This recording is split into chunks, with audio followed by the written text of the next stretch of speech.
اعوذ باللہ من الشیطان الرجیم بسم اللہ الرحمن الرحیم لا اقسم بهذا البلد وانت حل بهذا البلد ووالد وما ولد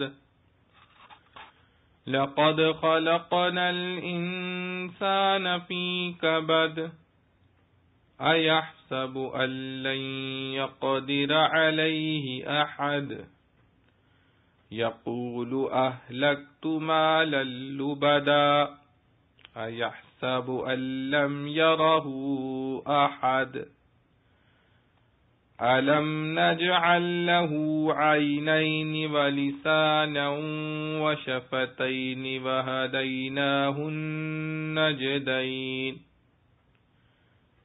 فلاقتحم العقبة وما أدراك ما العقبة فك رقبة أو إطعام في يوم ذي مسغبة يتيما ذا مقربة أو مسكينا ذا متربة ثم كان من الذين آمنوا وتواصوا بالصبر وتواصوا بالمرحمة أولئك أصحاب الميمنة والذين كفروا بآياتنا هم أصحاب المشأمة عليهم نار مؤصدة. سورۃ البلد، سورہ بلد مکہ میں نازل ہوئی اور اس کی 20 آیتیں. شروع اللہ کے نام سے جو بے حد مہربان نہایت رحم والا ہے. قسم کھاتا ہوں میں اس شہر کی، قسم کھاتا ہوں میں اس شہر کی، اور تجھ پر قید نہیں رہے گی اس شہر میں، اور قسم ہے جنتے کی اور جو اس نے جنا. تحقیق ہم نے بنایا آدمی کو محنت میں، کیا خیال رکھتا ہے کہ وہ اس پر بس نہ چلے گا کسی کا. کہتا ہے میں نے خرچ کر ڈالا مال ڈھیروں، کیا خیال رکھتا ہے کہ دیکھا نہیں اس کو کسی نے. بھلا ہم نے نہیں دی اس کو 2 آنکھیں اور زبان اور 2 ہونٹ، اور دکھلا دی اس کو 2 گھاٹیاں، سو نہ دھمک سکا گھاٹی پر. اور تو کیا سمجھا کیا ہے وہ گھاٹی، چھڑانا گردن کا یا کھلانا بھوک کے دن میں. یتیم کو جو قرابت والا ہے، یا محتاج کو جو خاک میں رل رہا ہے. پھر ہووے ایمان والوں میں جو تاکید کرتے ہیں آپس میں تحمل کی اور تاکید کرتے ہیں رحم کھانے کی. وہ لوگ ہیں بڑے نصیب والے، اور جو منکر ہوئے ہماری آیتوں سے وہ ہیں کمبختی والے، انہی کو آگ میں موند دیا ہے. خلاصہ تفسیر. میں قسم کھاتا ہوں اس شہر مکہ کی، اور جواب قسم سے پہلے حضرت صلی اللہ علیہ وسلم کے حق میں ایک بشارت دی گئی کہ آپ کو اس شہر میں لڑائی حلال ہونے والی ہے. چنانچہ فتح مکہ کے روز آپ کے لیے قتال جائز کر دیا گیا تھا. احکام حرم باقی نہیں رہے تھے.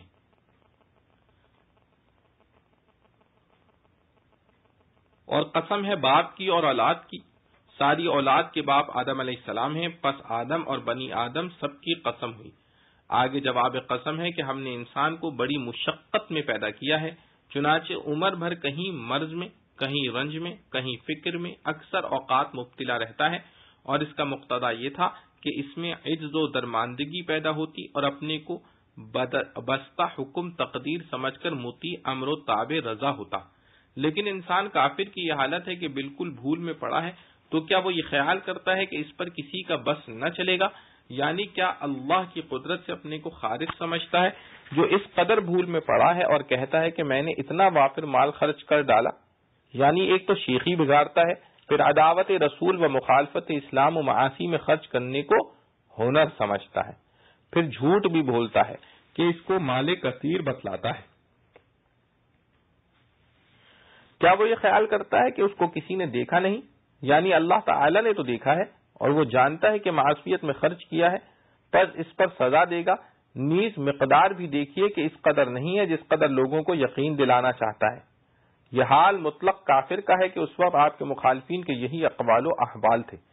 غرض یہ شخص نہ تو محن یعنی تکلیف و رنج سے متاثر ہوا اور نہ منن یعنی انعامات و احسانات سے، جس کا آگے بیان ہے کہ کیا ہم نے اس کو 2 آنکھیں اور زبان اور 2 ہونٹ نہیں دیے، اور پھر ہم نے اس کو دونوں رستے خیر و شر کے بتلا دیے تاکہ طریق مضر سے بچے اور نافع پر چلے۔ سو اس کا بھی مقتضا یہ تھا کہ احکام الہی کا تابع ہوتا، مگر سو وہ شخص دین کی گھاٹی میں سے ہو کر نہ نکلا۔ دین کے کاموں کو اس لیے گھاٹی کہا کہ نفس پر شاق ہے، اور آپ کو معلوم ہے کہ گھاٹی سے کیا مراد ہے؟ وہ کسی کی گردن کا غلامی سے چھڑا دینا ہے، یا کھانا کھلانا فاقے کے دن میں کسی رشتہ دار یتیم کو یا کسی خاک نشین محتاج کو، یعنی ان احکام الہیہ کو بجا لانا چاہیے تھا۔ پھر سب سے بڑھ کر یہ کہ ان لوگوں میں سے نہ ہوا جو ایمان لائے اور ایک دوسرے کو ایمان کی پابندی کی فہمائش کی، اور ایک دوسرے کو ترحم علی الخلق کی یعنی ترک ظلم کی فہمائش کی۔ ایمان تو سب سے مقدم ہے، پھر امر باتباع علی الایمان اوروں سے افضل ہے، پھر لوگوں کی ایذا سے بچنا بقیہ سے اہم ہے، پھر ان اعمال کا رتبہ ہے جو فک رقبۃ سے مطربہ تک مذکور ہے۔ پس یہ ثم تفخیم رتبے کے لیے ہے، مطلب یہ کہ جمیع اصول و فروع میں اطاعت کرنا چاہیے تھا۔ آگے الذین آمنوا کی جزا کا بیان ہے، یعنی یہی لوگ داہنے والے ہیں جن کی تفصیل جزا سورہ واقعہ میں ہے، اور یہاں اس میں مطلق اہل ایمان و خواص و عوام سب داخل ہیں۔ اور آگے ان کے مقابلین کا بیان ہے کہ جو لوگ ہماری آیتوں کے منکر ہیں خود اصول ہی میں مخالف ہیں، فروع کا تو کیا کہنا۔ وہ لوگ بائیں والے ہیں، ان پر آگ محیط ہوگی جس کو بند کر دیا جاوے گا، یعنی دوزخیوں کو دوزخ میں بھر کر آگے سے دروازہ بند کر دیں گے، کیونکہ خلود کی وجہ سے نکلنا تو ملے گا ہی نہیں۔ معارف و مسائل۔ لا اقسم بهذا البلد، حرف لا اس جگہ زائد ہے، اور قسموں میں یہ حرف زائد لانا عرب کے محاورے میں معروف ہے، اور زیادہ یہ ہے کہ یہ حرف لا مخاطب کے باطل خیال کی تردید کے لیے شروع قسم میں لایا جاتا ہے، جس کے معنی یہ ہوتے ہیں کہ یہ جو تم نے خیال باندھ رکھا ہے وہ نہیں، بلکہ ہم قسم کے ساتھ کہتے ہیں کہ حقیقت وہ ہے جو ہم بیان کرتے ہیں۔ اور البلد سے مکہ مکرمہ مراد ہے، جیسا کہ سورہ والتین میں بھی شہر مکہ کی قسم کھائی ہے، اور اس کے ساتھ اس کی صفت امین بھی بیان فرمائی۔ وَهَذَا الْبَلَدِ الْأَمِينِ، شہر مکہ کی قسم کھانا اس شہر کی بنسبت دوسرے شہروں کے شرافت و افضلیت کو بتلانا ہے۔ حضرت عبداللہ بن عدی رضی اللہ عنہ سے روایت ہے کہ رسول اللہ صلی اللہ علیہ وسلم نے ہجرت کے وقت شہر مکہ کو خطاب کر کے فرمایا کہ خدا تعالی کی قسم ہے کہ تو ساری زمین میں اللہ کے نزدیک سب سے زیادہ بہتر اور محبوب ہے، اور اگر مجھے یہاں سے نکلنے پر مجبور نہ کر دیا جاتا تو میں تیری زمین سے نہ نکلتا۔ وَأَنْتَ حِلٌّ بِهَذَا الْبَلَدِ، لفظ حل میں 2 احتمال ہیں، ایک یہ کہ حلول سے مشتق ہو جس کے معنی کسی شے کے اندر سمانے اور رہنے اور اترنے کے آتے ہیں، اور اعتبار سے حل کے معنی اترنے والے اور رہنے والے کے ہوں گے، اور مراد آیت کی یہ ہوگی کہ شہر مکہ خود بھی محترم اور مقدس ہے، خصوصاً جب کہ آپ صلی اللہ تعالی علیہ وسلم بھی اس شہر میں رہتے ہیں تو مکین کی فضیلت سے بھی مکان کی فضیلت بڑھ جاتی ہے، اس لیے شہر کی عظمت و حرمت آپ کے اس میں مقیم ہونے سے دوہری ہو گئی۔ دوسرا احتمال یہ ہے کہ لفظ حل مصدر حلت سے مشتق ہو جس کے معنی کسی چیز کے حلال ہونے کے ہیں۔ اس اعتبار سے لفظ حل کے 2 معنی ہو سکتے ہیں، ایک یہ کہ آپ کو کفار مکہ نے حلال سمجھ رکھا ہے کہ آپ کے قتل کے درپے ہیں، حالانکہ وہ خود بھی شہر مکہ میں کسی شکار کو بھی حلال نہیں سمجھتے، مگر ان کا ظلم و سرکشی اس حد تک بڑھ گیا ہے کہ جس مقدس مقام پر کسی جانور کا قتل بھی جائز نہیں، اور خود ان لوگوں کا بھی یہی عقیدہ ہے، وہاں انہوں نے اللہ کے رسول کا قتل و خون حلال سمجھ لیا ہے۔ دوسرے معنی حل کے یہ بھی ہو سکتے ہیں کہ آپ کی یہ خصوصیت ہے کہ آپ کے لیے حرم مکہ میں قتال کفار حلال ہونے والا ہے، جیسا کہ فتح مکہ میں ایک روز کے لیے آپ سے احکام حرم اٹھا لیے گئے تھے اور کفار کا قتل حلال کر دیا گیا تھا۔ خلاصہ تفسیر مذکور میں یہی تیسرے معنی لے کر تفسیر کی گئی۔ مظہری میں 3 احتمال مذکور ہیں اور 3 معنی کی گنجائش ہے۔ ووالد وما ولد. والد سے مراد حضرت آدم علیہ السلام ہے جو سب انسانوں کے باپ ہیں، اور ما ولد سے ان کی اولاد مراد ہے جو ابتدائی دنیا سے قیامت تک ہوگی. اس طرح اس لفظ میں حضرت آدم علیہ السلام اور تمام بنی آدم کی قسم ہو گئی. آگے جواب قسم مذکور ہے. لقد خلقنا الانسان فی کبد. کبد کے لفظی معنی محنت و مشقت کے ہیں. معنی یہ ہے کہ انسان اپنی فطرت سے ایسا پیدا کیا گیا ہے کہ اول عمر سے آخر تک محنتوں اور مشقتوں میں رہتا ہے. حضرت ابن عباس رضی اللہ عنہ نے فرمایا کہ ابتدائی حمل سے رحم مادر میں محبوس رہا، پھر ولادت کے وقت کی محنت و مشقت برداشت کی، پھر ماں کا دودھ پینے، پھر اس کے چھوٹنے کی محنت، پھر اپنے معاش اور ضروریات زندگی فراہم کرنے کی مشقت، پھر بڑھاپے کی تکلیفیں، پھر موت، پھر قبر، پھر حشر، اور اس میں اللہ تعالی جل شانہ کے سامنے اعمال کی جواب دہی، پھر جزا و سزا. یہ سب دور اس پر محنتوں ہی کے آتے ہیں. اور یہ محنت و مشقت اگرچہ انسان کے ساتھ مخصوص نہیں، سب جانور بھی اس میں شریک ہیں، مگر اس حال کو انسان کے لیے بالخصوص اس لیے فرمایا کہ اول تو وہ سب جانوروں سے زیادہ شعور و ادراک رکھتا ہے اور محنت کی تکلیف بھی بقدر شعور زیادہ ہوتی ہے. دوسرے آخری اور سب سے بڑی محنت محشر میں دوبارہ زندہ ہو کر عمر بھر کے اعمال کا حساب دینا ہے، وہ دوسرے جانوروں میں نہیں. بعض علماء نے فرمایا کہ کوئی مخلوق اتنی مشقتیں نہیں جھیلتی جتنی انسان برداشت کرتا ہے، باوجود یہ کہ وہ جسم اور جستے میں اکثر جانوروں کی نسبت ضعیف و کمزور ہے. ظاہر یہ ہے کہ انسان کی دماغی قوت سب سے زیادہ ہے، اسی لیے اس کی تخصیص کی گئی.